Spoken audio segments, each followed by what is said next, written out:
بسم اللہ الرحمن الرحیم۔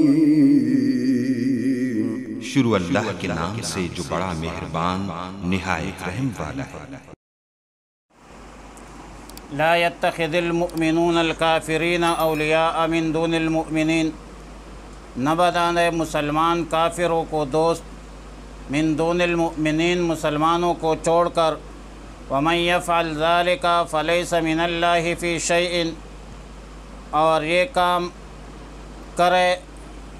تو نہیں ہے اس کو اللہ سے کوئی تعلق، الا ان تتقوا منہم تقات، مگر اس حالت میں کہ کرنا چاہو تم ان سے بچاؤ، وَيُحَذِّرُكُمُ اللَّهُ نَفْسَهُ، اور اللہ تم کو ڈراتا ہے اپنے آپ سے، وَإِلَى اللَّهِ الْمَصِيرُ، اور اللہ ہی کی طرف لوٹ کر جانا ہے۔ آیات مذکورہ میں مسلمانوں کو تاکید کی گئی کہ کافروں کو دوست مت بنائے، اور وعید شدید ہے کہ جس نے کافروں کو دوست بنایا تو اللہ کے ساتھ دوستی کا تعلق ختم ہو جائے گا۔ کافروں کے ساتھ دوستی، قلبی تعلق اور مودت اور محبت تو مطلقاً حرام ہے، البتہ معاملات کے درجے میں جائز ہے، مگر بلا ضرورت وہ بھی اللہ کو پسند نہیں ہے۔ اسی مضمون کو قرآن کریم میں مختلف عنوانات سے اللہ رب العالمین نے بیان فرمایا ہے۔ سورہ ممتحنہ میں فرمایا، یا ایہا الذین آمنوا لا تتخذوا عدوی وعدوکم اولیاء تلقون الیہم بالمودۃ، اے ایمان والو میرے دشمن اور اپنے دشمن کو دوست مت بناؤ کہ تم ان کو بھیجو دوستی کے پیغام۔ اور پھر اسی آیت کے آخر میں فرمایا، وَمَن يَفْعَلْهُ مِنْكُمْ فَقَدْ ضَلَّ سَوَاءَ السَّبِيلِ، جس شخص نے ان کافروں سے دوستی کی تو وہ سیدھے راستے سے گمراہ ہو گیا، بھٹک گیا۔ اسی طرح کے مضامین آیات قرآنیہ کبھی مجملاً کبھی مفصلاً بیان فرمایا ہے اللہ رب العالمین نے قرآن کریم میں، لیکن بنیادی بات یہ ہے کہ دو شخصوں یا دو جماعتوں کے مابین تعلقات کے 4 درجات ہیں۔ پہلا درجہ موالات ہے۔ موالات کا مطلب ہے محبت اور مودت اور قلبی تعلق۔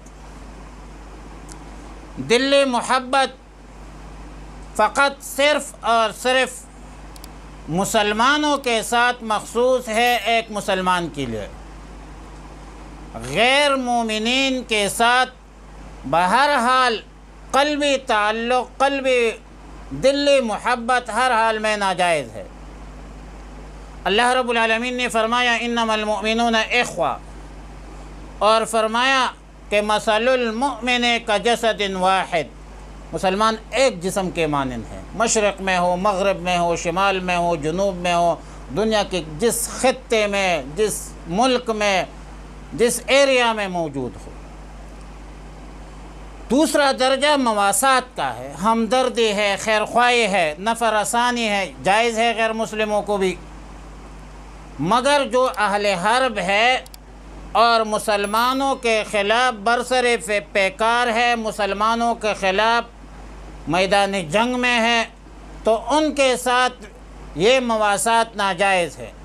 اور سورہ ممتحنہ کے آیات نمبر 8 ہے، فرمایا، لا ينهاكم اللہ عن الذین لم يقاتلوكم في الدین ولم يخرجوكم من دیارهم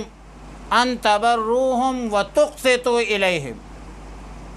نہیں اللہ رب العالمین تم کو منع نہیں کرتا ان سے جو لڑتے نہیں ہے تم سے تمہارے دین کے بارے میں، اور نکالا نہیں ہے تم کو تمہارے گھروں سے کہ ان کے ساتھ حسن سلوک کرو، اس کے ساتھ احسان کرو اور اس کے ساتھ انصاف کرو۔ تیسرا درجہ مدارات ہے، ظاہر خوش خلقی، ظاہر دوستی، ظاہر برتاؤ، یہ غیر مسلموں کے ساتھ جائز ہے تاکہ اس سے ان کو دینی نفع پہنچ جائے اور ان کے شر سے بھی آپ بچنا مقصود ہو۔ سورہ آل عمران کی آیت الا ان تتقوا منہم تقات یہ دلیل ہے، اور مولانا اشرف علی تھانوی صاحب رحمۃ اللہ علیہ فرماتے ہیں کہ کافروں سے موالات جائز نہیں ہے مگر ایسی حالت میں جب کہ تم ان سے اپنا بچاؤ کرنا چاہو، اور چونکہ مدارات میں بھی صورت موالات کی ہوتی ہے اس لیے ان کو اس کو موالات سے مستثنی قرار دے دیا قضا فی بیان القرآن۔ چوتھا درجہ معاملات کا ہے کہ کافروں کے ساتھ تجارت ہو، ملازمت ہو، صنعت ہو، حرفت ہو، اجرت وغیرہ، تو یہ بھی غیر مسلموں کے ساتھ جائز ہے۔ لیکن اہل حرب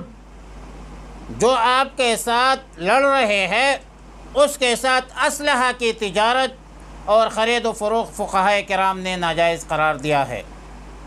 نبی علیہ الصلوۃ والسلام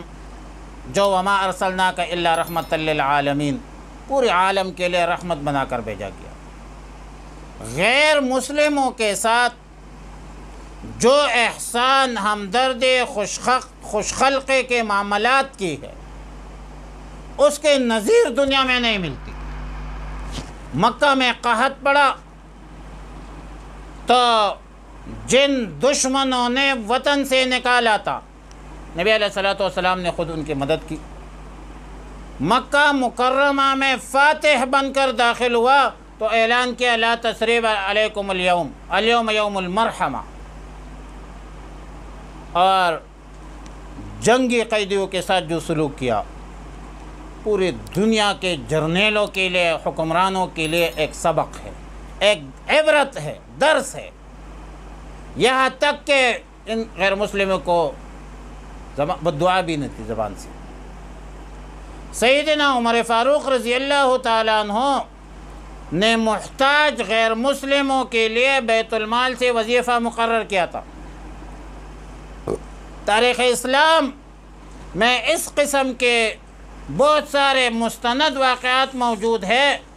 کہ غیر مسلموں کے ساتھ جو ہے وہ ہمدردی کا مظاہرہ ہوا ہے۔ قل ان تخفوا ما فی صدورکم او تبدوہ یعلمہ اللہ،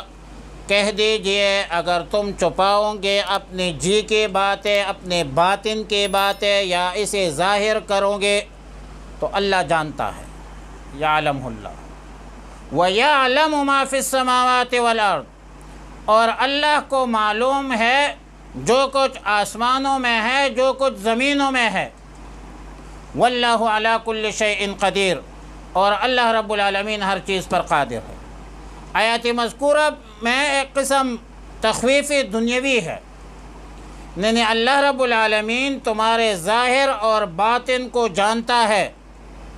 اگر تم خفیہ طریقے سے کافروں کے ساتھ تعلقات رکھو گے تو اللہ کو معلوم ہے، اللہ کے علم میں ہے، اور ہو سکتا ہے کہ اللہ رب العالمین تمہیں اس دنیا میں ہی سزا دے۔ اب آیات کا جو دوسرا حصہ ہے کہ وَيَعْلَمُ مَا فِي السَّمَاوَاتِ وَمَا فِي الْأَرْضِ،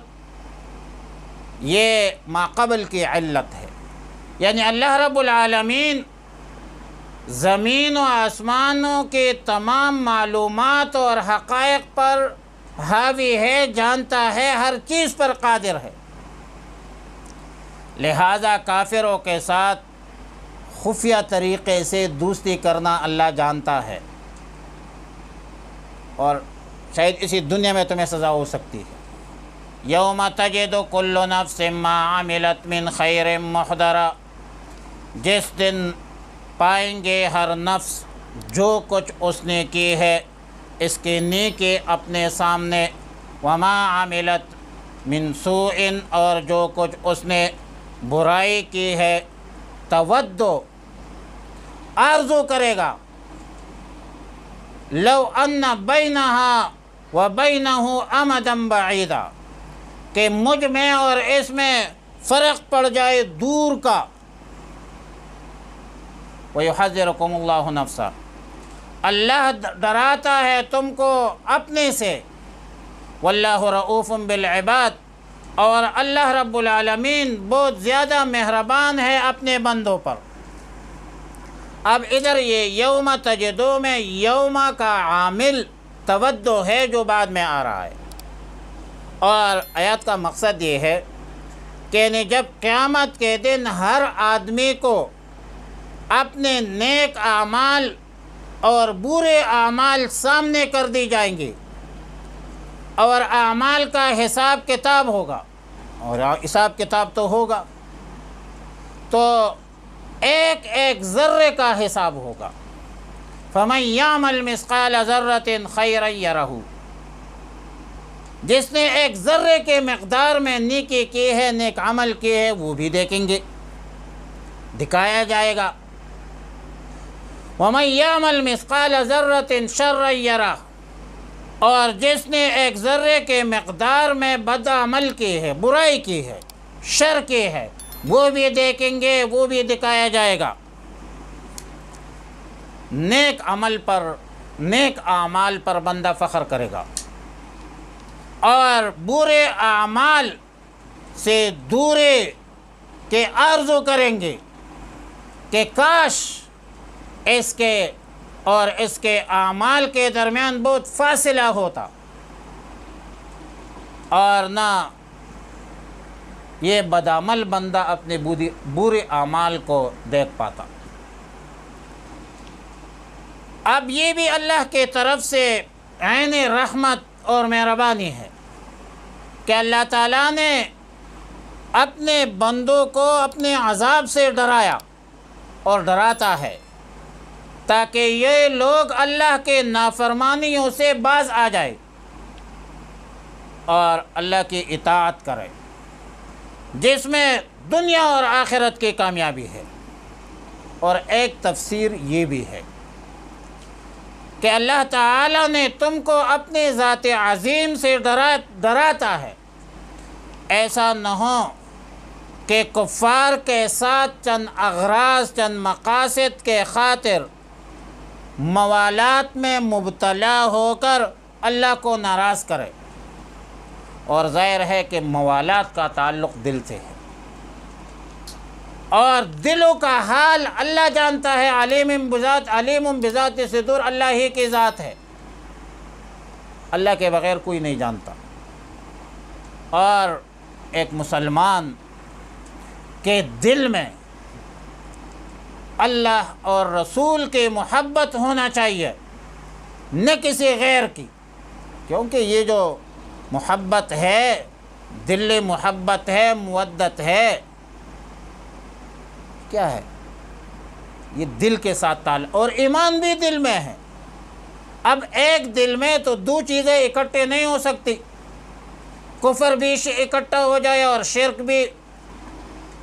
سنت بھی اور بدعت بھی، دل تو ایک ہے۔ فرمایا دل کے آئینے میں ہے تصویر یار، دل کے